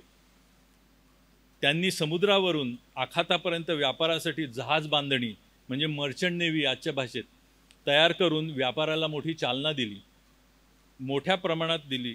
अशा रीतीने महाराजांचा आर्थिक बळ निर्माण करण्यावर नेहमीच कटाक्ष असे. आणि मिर्झा राजा जयसिंगाबरोबर जो तह झाला होता पुरंदरचा, त्यामध्ये त्यांनी अतिशय हुशारीने कोकणातला एकही किल्ला दिला नव्हता, कारण ते उत्पन्नाचं साधन होतं.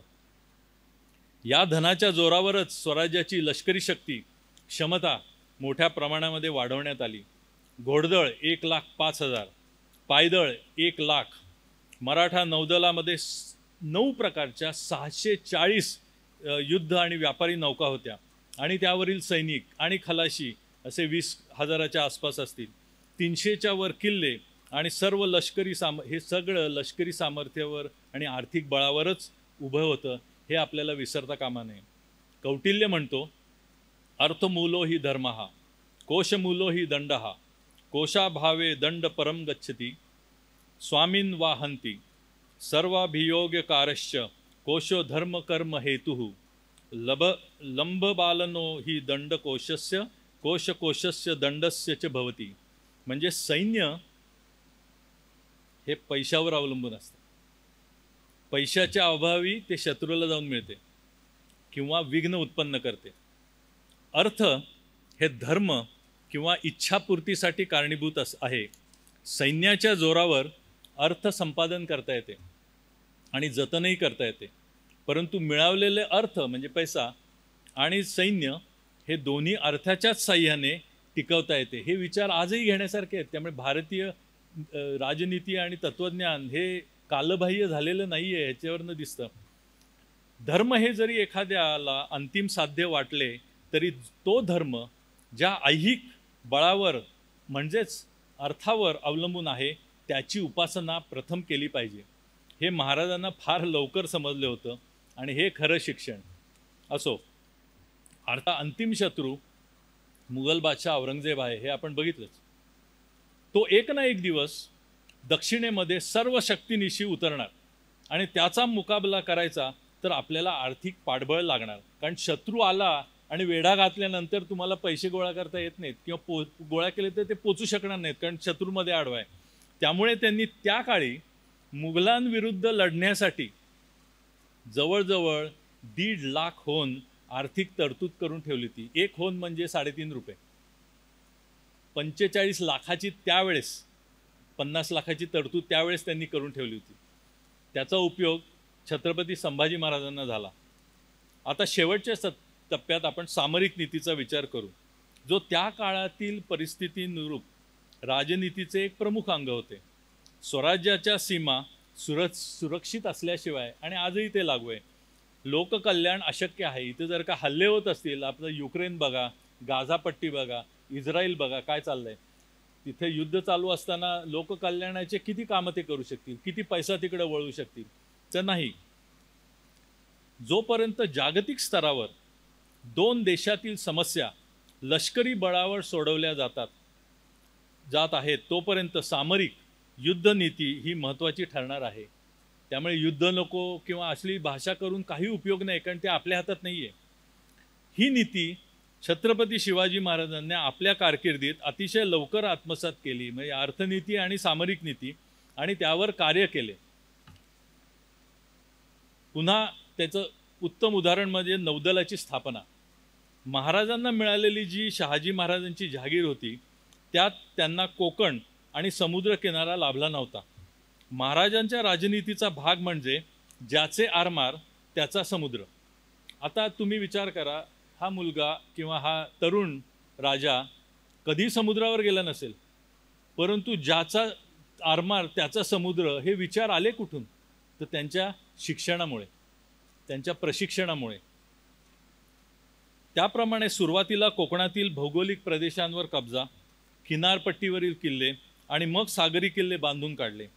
आपल्याला असे वाटते की पोर्तुगीजांचा भारतातील भौगोलिक विस्तार हा खूप छोटा होता. गोवा, दीव, दमण असे छोटे छोटे होते, पण ते छोटे राहण्यासाठी महाराज कारणीभूत आहेत. त्यांनी पूर्ण त्यांना घेरला होता. पण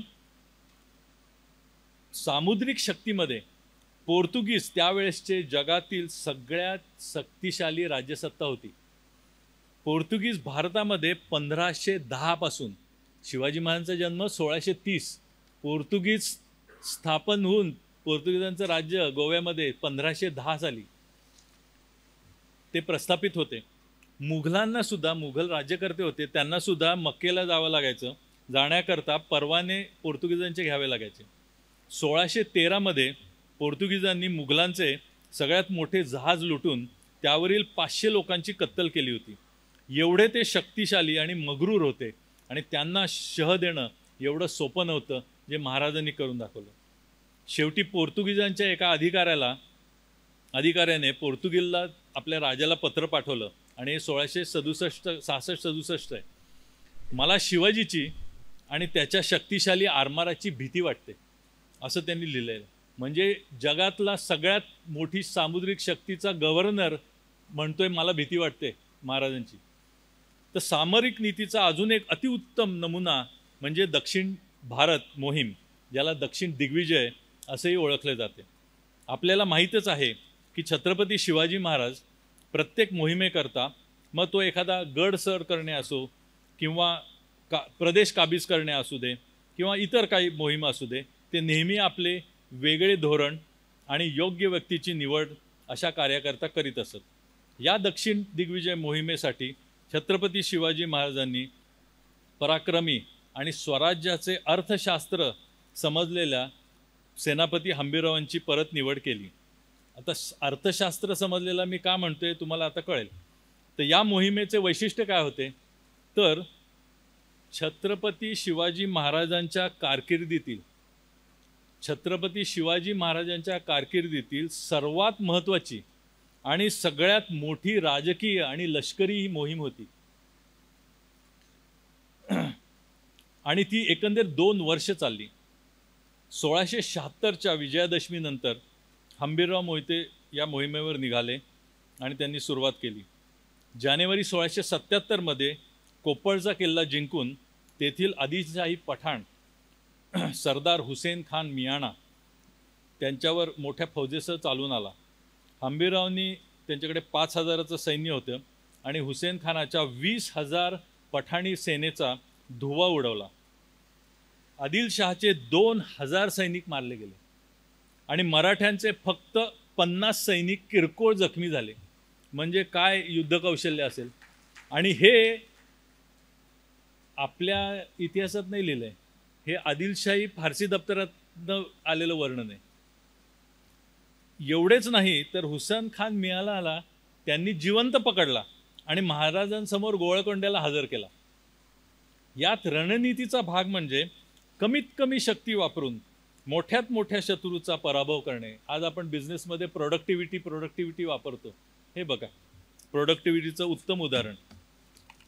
कोप्पळच्या पाडावानंतर महाराज या मोहिमेवर गोवळकोंड्याच्या दिशेने निघाले आणि ते स्वतः, बघा तुम्ही कधी ऐकलं नसेल, आग्र्याची भेट सोडली तर स्वतः 11 महिने या मोहिमेमध्ये सामील होऊन त्यांनी 3,000 किलोमीटरपेक्षा जास्ती प्रवास केला आहे.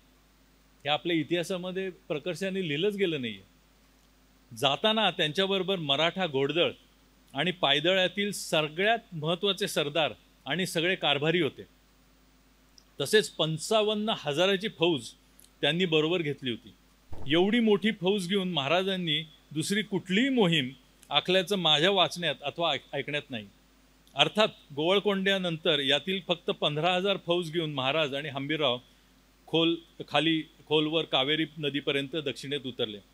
ही मोहीम महाराजांनी आदिलशाही विरुद्ध आखली होती आणि म्हणून त्यांनी औरंगजेबाबरोबर चक्क तह केला होता आणि त्याला खंडणी दिली होती. आणि आपले 5,000चे सैन्य तुम्हाला मदत करतो म्हणून बहादूरगड येथे दक्षिणेतील मुघल सुभेदार बहादूर खान कोकलताश याच्या दिमतीला ठेवलं होते. ॲक्च्युली त्याच्यावर लक्ष ठेवायला ठेवलं होतं, पण त्यांना सांगितलं तुम्हाला मदतीसाठी मी हे ठेवतोय, काही मदत लागली तर त्यांच्याबरोबर युद्धाला ते जाऊ शकतील, असं त्यांची ती राजनीती होती. आता यात राजनीतीचा भाग काय तर एका वेळेस 2 शत्रूंना एकदम अंगावर नाही घ्यायचं. दुसरी नीती त्यांनी अवलंबली होती ती म्हणजे या मोहिमेचा संपूर्ण खर्च, आता ते अर्थशास्त्राचं आलं, हंबीररावांची निवड का केली. दुसरी नीती त्यांची होती ती म्हणजे या मोहिमेचा संपूर्ण खर्च हा दक्षिणेतील जिंकलेल्या प्रदेशातून मित्रराजांकडून अथवा खंडणी गोळा करून अथवा चौथाई गोळा करून भागवण्यात आला. याचा अर्थ रायगडावरील स्वराज्याच्या मुख्य खजिन्यावर या 2 वर्षाच्या मोहिमेचा 1 रुपयाचाही बोजा पडला नाही. ही मोहीम एवढी जबरदस्त होती की इंग्लिश रेकॉर्ड्स म्हणजे इंग्लिशांनी त्याचा रिपोर्ट पाठवला आणि ते म्हटले की शिवाजी एवढ्या जोरात तयारीने निघालाय की आता दिल्ली काबीज करून औरंगजेबाला तुरुंगात डांबल्याशिवाय तो तलवार म्यान करणार नाही, असं चक्क रेकॉर्ड त्यांनी उपलब्ध आहे. मग ह्याच्यामध्ये अजून काय काय साध्य झालं तर जिंजीचा 11 चौरस किलोमीटर किल्ला यशस्वी वाटाघाटी करून आणि एक छोटीशी लुटुपुटूची लढाई करून त्यांनी जिंकून घेतला. हंबीररावांनी या मोहिमेची सांगता 1678 133 एकर भूप्रदेशावर पसरलेला वेल्लोरचा किल्ला आहे. तो न लढता एकही सैनिक न गमावता जिंकला होता, स्वराज्यात सामील केला. एकही सैनिक तिथं कामी नाही आला आणि लढलेच नाहीत. ते त्यांना शत्रूला लढूच दिलं नाही, नुसतं घेरून ठेवलं आणि आतमध्ये कोंडून ठेवला. जगातील प्रसिद्ध युद्धनीती मापदंडाप्रमाणे जो न लढता शत्रूला वश करतो तो उत्तम सेनापती. Those who win every battle are not necessary really skilful. Those who render others armies helpless without fighting are the best of all. त्यामुळे जागतिक मापदंडाप्रमाणे सुद्धा आपले मराठ्यांचा राजा आणि सेनापती आणि इतर सरदारही अप्रतिम कार्य केलेलं आहे त्यांनी. या दक्षिण दिग्विजय मोहिमेमुळे अजून काय साध्य झालं तर अंदाजे 100च्या वर किल्ले जिंकले गेले. एका मोहिमेत 100च्या वर किल्ले. त्यामुळे स्वराज्य विस्तार दुपटीने झाला आणि आजूबाजूचा प्रचंड 20 लक्ष होऊन उत्पन्नाचा प्रदेश स्वराज्यामध्ये सामील झाला आणि उत्पन्नामध्ये वाढ झाली. म्हणजे खर्च तर दिलाच नाही, म्हणजे टाकलाच नाही, उलटं उत्पन्नाचंच साधन दिलं. कोप्पळ, वेल्लोर आणि जिंजी यांसारखी महत्त्वाची सामरिक ठाणी स्वराज्यामध्ये सामील झाली. ती 1682 ते 1698 या 16 वर्षात औरंगजेबाविरुद्ध लढण्यात अतिशय निर्णायक ठरली. या मोहिमेमुळे स्वराज्याचा सर्वात जलद विस्तार झाला. स्वराज्याची सीमा महाराजांच्या दूरदृष्टीप्रमाणे कावेरी नदी आणि बंगालच्या उपसागरापर्यंत पोचली. मित्र राष्ट्र जोडले गेले आणि मुघल विरुद्ध मराठा ही महाराजांना माहिती होतं. जे मिलिटरी कमांडर्स असतात त्यांना स्वतःचं स्ट्रेंथ आणि विकनेस, शत्रूचं ताकद आणि त्यांचा विकनेस माहिती असतो. तर शिवाजी महाराजांना माहिती होतं की आपली ताकद कुठे कमी पडेल आणि त्याच्यामध्ये इम्बॅलन्स होता. तर या मराठा विरुद्ध मुघल ही तुलना केली असता जो इम्बॅलन्स होता, म्हणजे प्रदेश, भूप्रदेश, किल्ले, मित्र राष्ट्र, म्हणजे तुम्ही विचार करा, एक रायगडापासून एक पट्टा तंजावरपर्यंत तयार झाला. दुसरं कुतुबशहाचा खूप मोठा प्रदेश स्वराज्याचा मित्र राष्ट्र झाला. त्याच्यानंतर इतर काही जे दक्षिणेतील नायक राजे होते ते आपले मित्र राष्ट्र झाले अथवा मांडलिक झाले. त्यामुळे आपलं ताकद खूप वाढली, आर्थिक ताकद, सैन्य ताकद आणि भौगोलिक ताकद, आणि ती मुघलांसाठी यशस्वीपणे लढायला उपयोगी पडली. स्वराज्याची सामरिक खोली, पुन्हा एकदा लष्करी भाषेत बोलायचं तर स्ट्रॅटेजिक डेप्थ 250 किलोमीटर आधी होती. म्हणजे साल्हेर मुल्हेर ते रायगड किंवा रायगड ते पन्हाळा घेतलं आणि इकडून नगर पुणंच म्हणायचं, पुणं ते कोकणपट्टी घेतली. ते 200-250 किलोमीटर स्क्वेअर किलोमीटरचा जो पळी होता तर त्याच्यावरनं 1000 किलोमीटर वाढली, 1000 किलोमीटर. आणि याचा परिणाम असा झाला की मुघल बादशाह औरंगजेब जेव्हा 1681-82 मध्ये 5 लाखची सेना घेऊन स्वराज्यावर चाल करून आला, तेव्हा स्वराज्यात 300 किल्ल्यांची एक शृंखलाच तयार झाली होती. आपल्या लोक किती माहिती आपल्याला माहिती नाही, परंतु त्यापैकी 122 किल्ले महाराष्ट्राच्या बाहेर दक्षिणेत होते. यातील सामरिक नीतीचा भाग म्हणजे दुर्ग हे स्वराज्याचे सार. या दुर्गांनाच महाराजांनी आपल्या सैन्याचे एक महत्त्वाचे अंग बनवले. त्यामुळे मुघल सेना सगळीकडे विखुरली गेली आणि छत्रपती राजाराम महाराजांच्या नेतृत्वाखाली सेनापती संताजी घोरपडे, सेनापती धनाजी जाधव यांनी त्यांना गनिमी कावा वापरून अक्षरशः झोडपून काढले. दक्षिण दिग्विजय मोहिमेत भावी सेनापती आणि लष्करी सरदार सामील होते. त्यामुळे त्यांचे महाराजांच्या आणि हंबीररावांच्या हाताखाली प्रशिक्षणच एक प्रकारे झाले. आदिलशाही आणि कुतुबशाही, बघा त्याचा इफेक्ट कसा झाला. आदिलशाही आणि कुतुबशाही या 125 कमीत कमी 125 वर्ष जुन्या राजसत्ता औरंगजेबानी 1.5-2 वर्षामध्ये नामशेष केल्या, जिंकून घेतल्या आणि त्यांचं अस्तित्व भारताच्या इतिहासातनं आणि भौगोलिक प्रदेशावरनं नामशेष करून टाकलं. दोन्ही आदिलशाह आणि कुतुबशहाच्या राज्यकर्त्यांना आणि प्रत्यक्ष राजांना अटक करून दौलताबादेमध्ये च्या किल्ल्यामध्ये मरेपर्यंत ते तिथे होते. पण मराठा स्वराज्याला 26 वर्ष झाली तरी औरंगजेबाला जिंकता आलं नाही. याचे श्रेय दक्षिण दिग्विजय मोहिमेला जाते.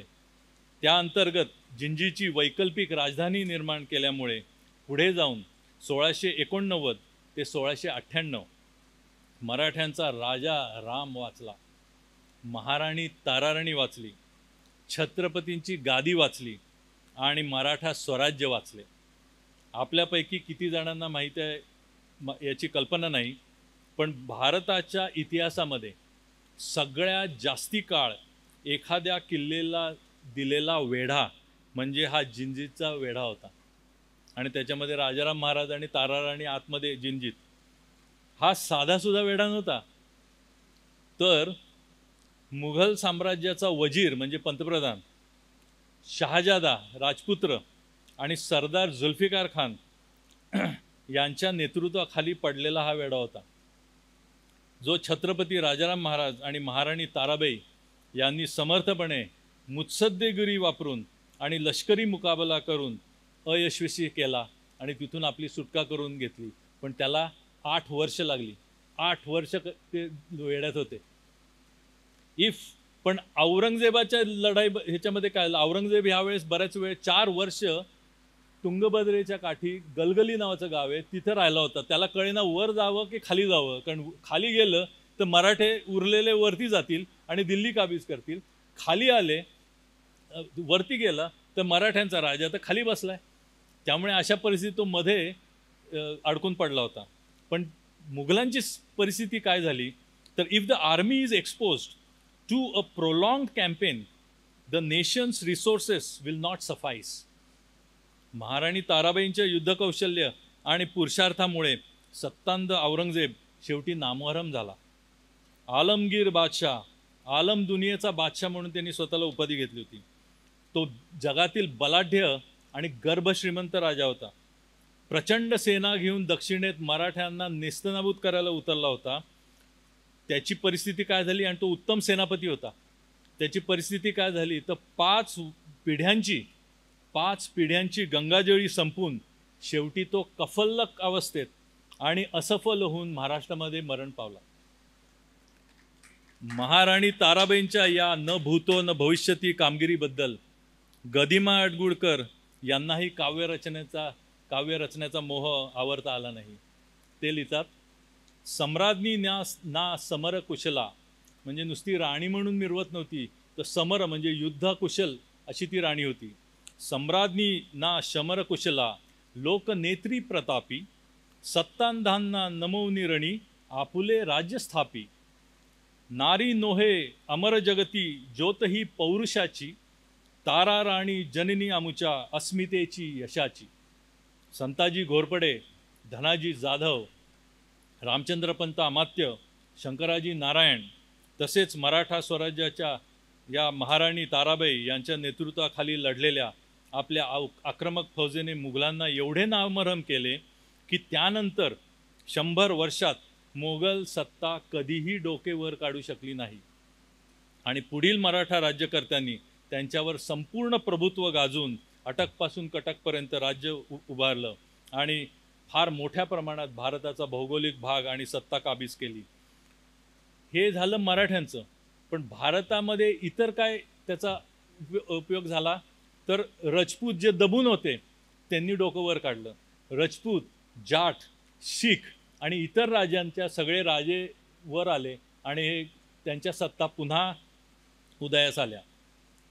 शेवटी निष्कर्ष, छत्रपती शिवाजी महाराजांनी स्थापन केलेले मराठा स्वराज्य हे उत्तम, सर्वांगीण राजनीती आणि भारतीय मौलिक तत्त्वज्ञानावर आधारित होते आणि ते डोळस होते. राजनीती हाच मराठा स्वराज्याचा आत्मा होता. मराठा राज्यकर्ते उच्च शिक्षित आणि प्रशिक्षित होते. याचे समकालीन पुरावे आणि दाखले आपण बघितले. छत्रपती शिवाजी महाराजांनी आखलेली आणि अंगीकारलेली मराठा स्वराज्याची नीती ही राष्ट्ररक्षण, अर्थकारण आणि लोककल्याणासाठीच होती. मराठ्यांच्या स्वराज्य नीतीमध्ये स्त्रियांचे योगदान असामान्य असे होते. छत्रपती शिवाजी महाराजांनी प्राचीन भारतीय राजनीती आणि तत्त्वज्ञानाचे पुनरुज्जीवन केले ही वस्तुस्थिती आहे. या राजनीतीमुळेच भारताच्या इतिहासाला कलाटणी मिळाली आणि आजचा भारत अस्तित्वात आला. म्हणून राजनीतीवर समाजातील विचारवंतांमधील चिंतन, मनन, अभ्यास आणि चर्चा चालू राहिली पाहिजे. एक सशक्त राष्ट्रासाठी लोककल्याणकारी नीती धोरणांसाठी बदलणाऱ्या काळाची जाण आणि भान ठेवून राजनीतीवरील नवीन परिभाषा, मूळ सिद्धांत न सोडता स्थापित केल्या पाहिजेत. ही काळाची गरज आहे. माझ्या व्याख्यानाचा शेवट कवी भूषणाच्या काव्याने करतो, ज्यात शिवरायांच्या पराक्रमाचे गोडवे तो गात आहे. कुंद कहा पय वृंद कहा अरुचंद कहा सर जाजस आगे, भूषण भानु कुसानु कहा बखुमान प्रताप महीतल पागे. राम कहा द्विज राम कहा बलराम कहा रण में अनुरागे, बाज कहा मृगराज कहा अति साहस में शिवराज के आगे, अति साहस में शिवराज के आगे. धन्यवाद.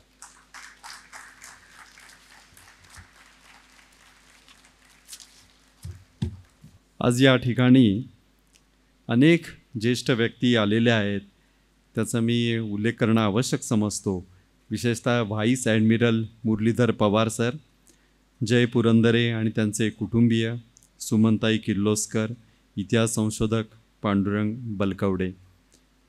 मराठा स्वराज्याची राजनीती या विषयाला किती म्हणून पैलू आहेत हे आज आपल्याला सगळ्यांना समजलं विक्रमसिंग सरांच्या भाषणामधून. म्हणजे त्यांनी जुने पौराणिक ग्रंथ त्यावर काळाच्या ओघात जे घ्यायला पाहिजे आणि काळाबरोबर जे बाजूला टाकलं पाहिजे हे सगळं तत्त्व घेत कसं स्वराज्य उभं राहिलं हे त्यांनी सांगितलं. विशेषतः ते म्हणाले की हिंदवी स्वराज्य हे काही अचानक निर्माण झालेलं नाही, त्याच्यामागे जो काही पाया आहे तो संपूर्णपणे त्याचं दिशा दिग्दर्शन विक्रमसिंह मोहिते यांनी अचूकरित्या या ठिकाणी केलेलं आहे. 1-1.5 तास सरांचं व्याख्यान सुरू होतं आणि कुठेही म्हणजे सगळे श्रोते व्याख्यानामध्ये रंगून गेले होते. एक वेगळे पैलू या ठिकाणी आले. एक छत्रपती शिवाजी महाराज किंवा हिंदवी स्वराज्य म्हटल्यावर आपल्या डोळ्यासमोर एक ढोबळमानाने असं येतं की मोगल साम्राज्याशी लढा, पण पोर्तुगीज हे त्यांना कशा पद्धतीने त्यांनी रोखलं महाराजांनी, तेही त्यांनी त्याचं विश्लेषण विक्रमसिंह मोहिते यांनी करून आपल्यासमोर मांडलेलं आहे. मी वसंत व्याख्यानमालेच्या वतीने विक्रमसिंह मोहिते यांचा अतिशय आभारी आहे. आपण सर्वांनी त्यांचं व्याख्यान अतिशय शांतपणे ऐकून घेतलं आणि मोठ्या संख्येने या व्याख्यानाला प्रतिसाद दिलात की जे थोरले बाजीराव पेशवे स्मृती व्याख्यान होतं.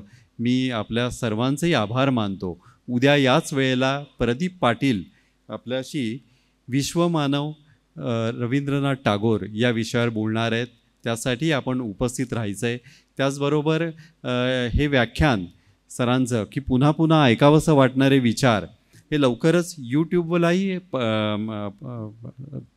प्रसिद्ध होईल. त्यासाठी टिळक महाराष्ट्र विद्यापीठाचा मासकॉम विभाग कायम आघाडीवर राहिलेला आहे. त्यांच्या वतीने आज आणि दररोजचेच व्याख्यानं ही चित्रित होत आहेत आणि त्याच्या चित्रफिती आपल्याला लवकरच उपलब्ध होतील. आता या 149व्या ज्ञानसत्रात आतापर्यंत जी व्याख्यानं झाली ती यूट्यूबवर उपलब्ध आहेत. त्यासाठी आपण यूट्यूबवर TMV मासकॉम असं सर्च दिला की ही व्याख्यानं आपल्याला उपलब्ध होतील, ऐकू येतील. उद्याही आपण याच मोठ्या संख्येने याल याची मी खात्री बाळगतो. धन्यवाद.